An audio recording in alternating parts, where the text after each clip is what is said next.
నేను ఒక యవనస్తుడి గురించి సాక్ష్యం విన్నాను. ఆ యవనస్తుడు చెప్తున్న సాక్ష్యం, ఒక పెద్ద హోటల్లో ఉన్నాడంట. ఆయన ఒక సాఫ్ట్వేర్ కంపెనీలో ఉద్యోగి. చాలా ఎక్కువ చేయడం వలన ఆ కంపెనీ వాళ్ళు టీమ్గా పంపిస్తారు. ఇతన్ని ఫ్రాన్స్ దేశంలో పంపించారంట. ఆ ఫ్రాన్స్ దేశంలో పంపిస్తే పెద్ద పెద్ద హోటల్లో ఉంచారు.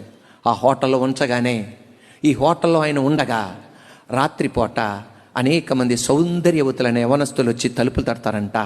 రాత్రి 1:30కి 2 మధ్యలో ఒక యవనస్తురాలు వచ్చి తలుపు తడితే ఎవరా అని తీశాడంట. తీగానే అర్థమైంది, నేను లోనికి రావచ్చు అనగానే తలుపేసాడంట. తలుపేయగానే మరలా ఆమె అలా ఎదరికెళ్ళిపోయిందంట. మళ్ళా ఇతనుకున్న భయం, ఒకవేళ మళ్ళా వెనక్కొచ్చి తడితే నేను తలుపు తీస్తానేమో అని చెప్పి లోపలే తాళం వేసి కిటికీ నుండి ఇసిరి పడేశాడంట తాళాన్ని. ఆ తమ్ముడు నాకు చెప్తుంటే ఆనందం కలిగింది. గొప్ప దేవుడు నీతో ఉన్నాడురా. ఒక యోసేపుని బైబిల్లో చూశాను, తర్వాత నిన్ను చూస్తున్నా. ఆ తాళం తీసి 12వ అంతస్తు నుండి ఫ్రాన్స్ దేశంలో ఇసిరి కొట్టేశాడంట. తర్వాత నాకు అనవసరం, తాళం ఎలా పోయినాయో నాకు అనవసరం. ఇప్పుడు నేను ఈ క్షణంలో కాపాడబడాలి.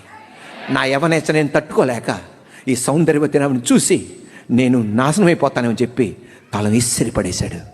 పారిపో.